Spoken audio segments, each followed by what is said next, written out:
Hi, welcome to my YouTube.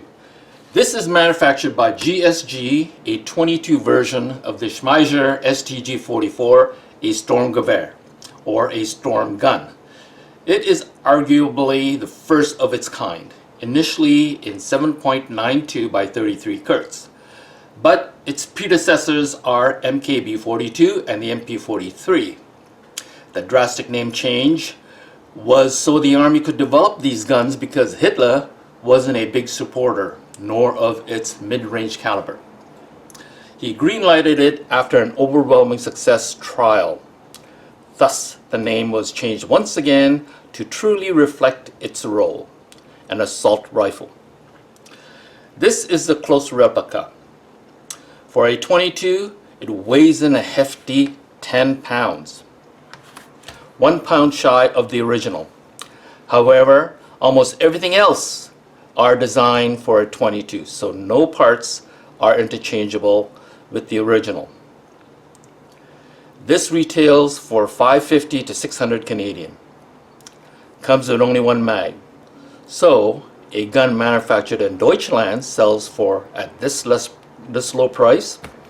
Well, yes, because unlike the original, this is made mostly of some sort of a metal alloy, which is easy to cast and mill. The mag is plastic.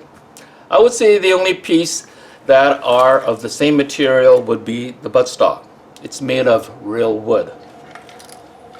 I bought this used, so it didn't come in a manual, so after researching YouTube, I was able to figure out how to disassemble it. So let's begin. Okay, to field strip, you need to remove the magazine by pressing this button. This magazine is made out of plastic. It holds 25 rounds, and there is a spring tension reducer for easy loading. When you're loading it, do one at a time, otherwise you're going to end up with your rounds backwards. This magazine also has a BHO feature, bolt hole. It'll hold your bolt back on the last round. This rifle has a ejection port cover, and like the AR, when you cock the handle back, the cover will open like that. The nice feature about this cocking handle is it has a manual safety. You push it up and you can lock yourself in place. Okay, to field strip, there's a cross pin right here. There's a spring locking on the cross pin. Push it to the center and push it down.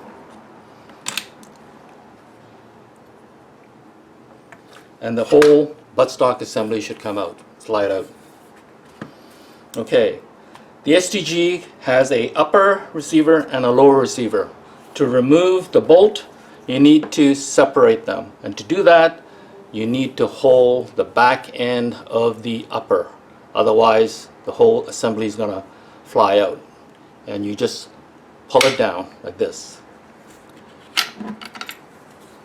What comes out is the back end of the assembly. It has the recoil guide and a buffer spring. And this plastic part of the buffer, recoil spring, and the bolt assembly. You're wondering if this bolt assembly is interchangeable with the MP40 22 LR? It does not. What looks like it's interchangeable is just the bolt only, and that's not including this upper piece. Everything is pretty well made out of steel except for this upper piece. And to prove it, I'll put a magnet on it. See, it sticks. Even the bolt, it's made out of steel, not this upper piece. And that upper piece is not interchangeable with the MP40. Okay, essentially, that is your field strip.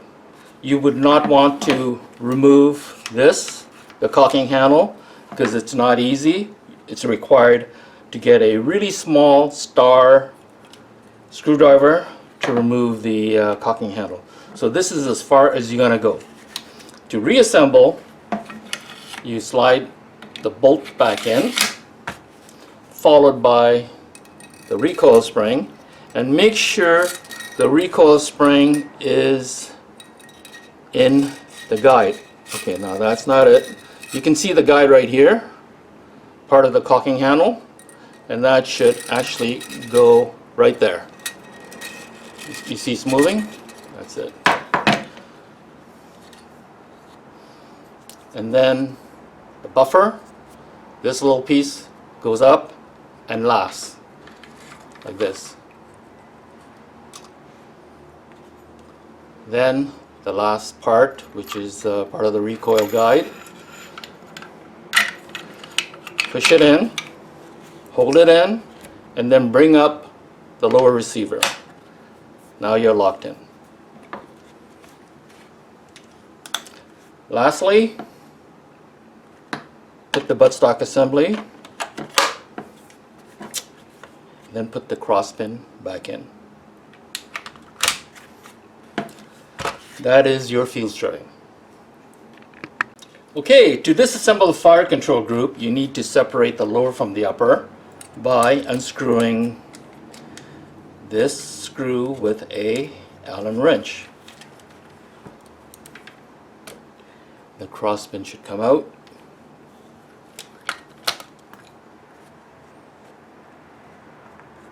It's right here. And the trigger group housing should come out. Let's put the upper aside. Next, I already took the liberty of unscrewing some of the screws to save time, and this was also loosened, so I don't have to waste too much time unscrewing them. The grips, that comes out. Next, you need a star-shaped screwdriver. Unscrew about half a dozen screws. 1,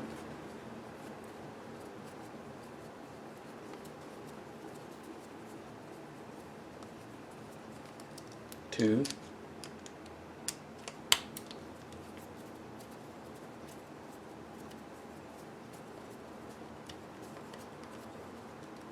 3,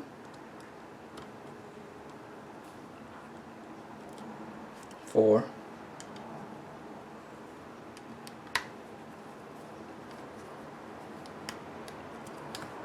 5,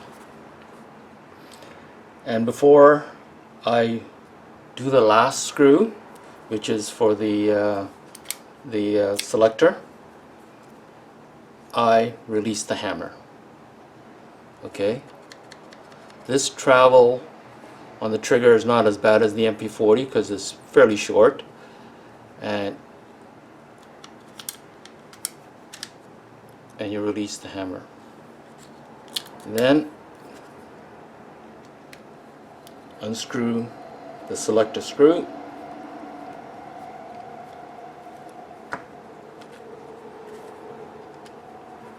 Be careful, the selector has a ball attached to it right there, so don't lose it.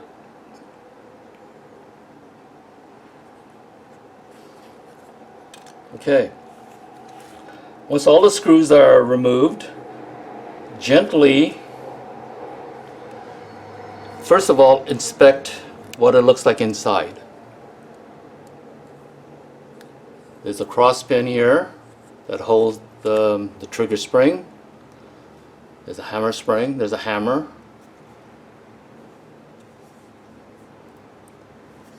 Also note, there's a small spring on the side of this hammer, right there. Okay, so I'm going to gently remove this plate, trigger group plate. Here it comes.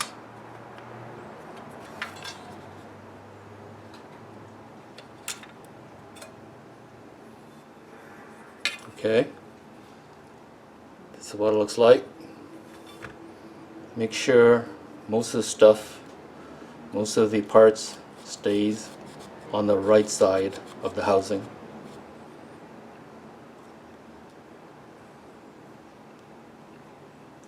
Okay, I'll demonstrate what goes on with this open. When the bolt goes back, this hammer goes back with the bolt, and you can see the sear here. It gets caught, and that's how it stays. Now when you pull the trigger, you gotta be a little careful. When you pull the trigger, it goes forward. Now if you happen to still hold the trigger, it comes back, and this part of the hammer pushes down on this, and then it locks the sears in place. See that? Okay. Now I release the and when I release the trigger, it's a reset. Now this little piece here looks to be I guess it's like a fine-tuning of the sear. If you want, I guess, less of a travel for the sear, you would tighten this a little further. I personally wouldn't touch that, but I guess it's there. And it's required a small little, some sort of a, yeah, it looks like a really tiny Allen wrench to turn that screw and pushes down this part of the sear. Okay, so that's how, if you need to change parts or disassemble the trigger housing, this is what you would do.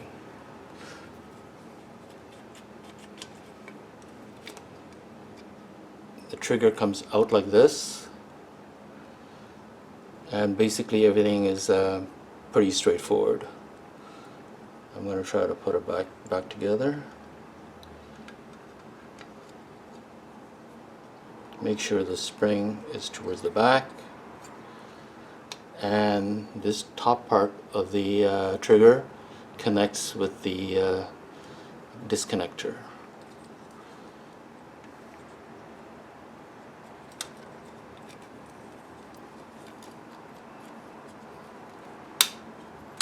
That's it. Okay, now to reassemble, I gotta make sure that, oh, by the way, before you start fuddling around with all these parts, take pictures, okay, so you know how things go back together again. This little spring, okay, goes in this way. It's pretty obvious because it's shaped like it. Like that. It sits like this. I don't know if you can see it. Yep. It's just like this. Take that spring out, put that in, and the back of this trigger spring goes with this cross pin on the left side of the plate, like this. I'm going to put it in. Yes. And now I'm going to try to put the two plates together. Yes, yes, it's going in together. Okay, now before I put the plate completely together, I'm going to try to release the hammer. Oh.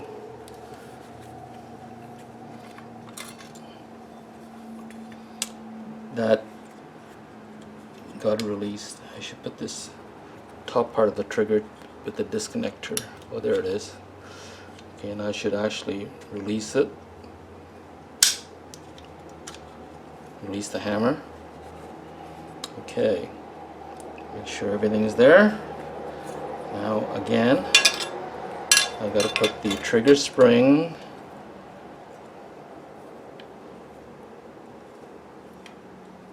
onto the cross pin, okay, like this, and now I should Oh, the trigger separator from the disconnector, which I have to put it back in again.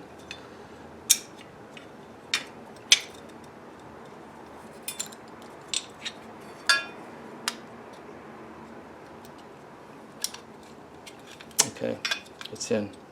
Hope it stays in. Let's try that again. Okay.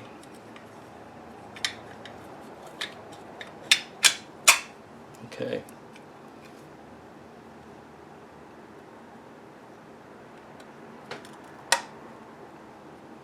Okay, something fell out. Yes, I see it. This tiny spring fell out while I was working on the trigger and disconnector. I gotta put this back in again, like that. Make sure it stays in place, like this. And let's do this again. That's a little tricky trying to put this trigger spring onto the cross pin and then trying to put the two plates together. Okay, that's good.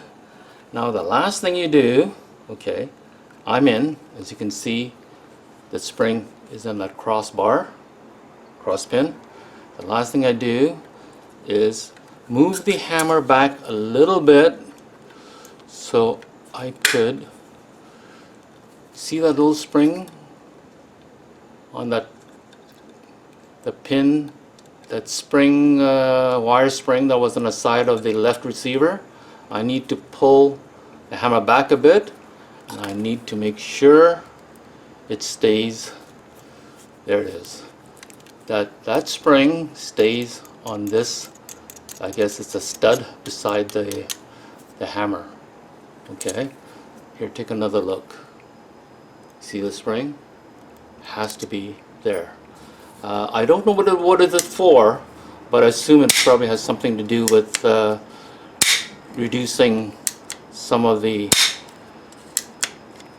I guess what it does, I guess it springs back. It helps the hammer spring backwards, because I can feel the tension of that spring pushing the hammer backwards. This main hammer spring pushes it forward, so it springs back like that. Okay, so I think that seemed to work fine.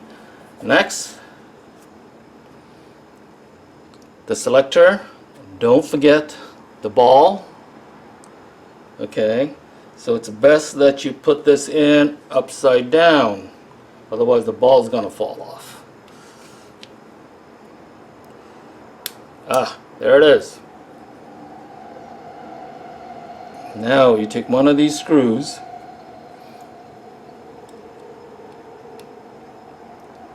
with the star screwdriver. Hey, stay that. Hey, get back in there.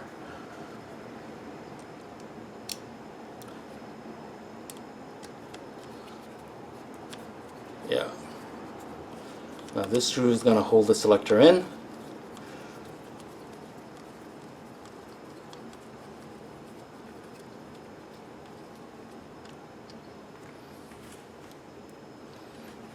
Now I got to put 5 of these screws back in. I'm going to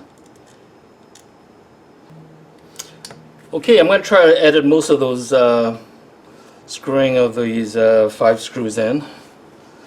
Okay, push the hammer back. Let's try it out. See if it works. Yes, it does. Works great. Safety on. Safety off. It works good. Okay, now assemble them together. Put the lower receiver with the upper receiver. Put the cross pin in. Put the washer. Then the screw. Oh, it's a different Allen wrench.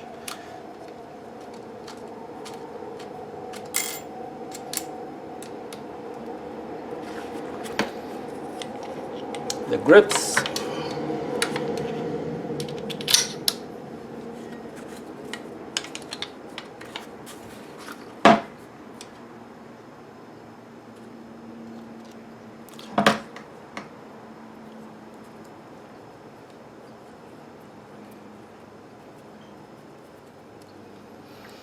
Okay, that's in. And there you go. That's how you disassemble the fire control group and fuel stripping a StG-44 22LR. Thank you very much for joining me, and please subscribe.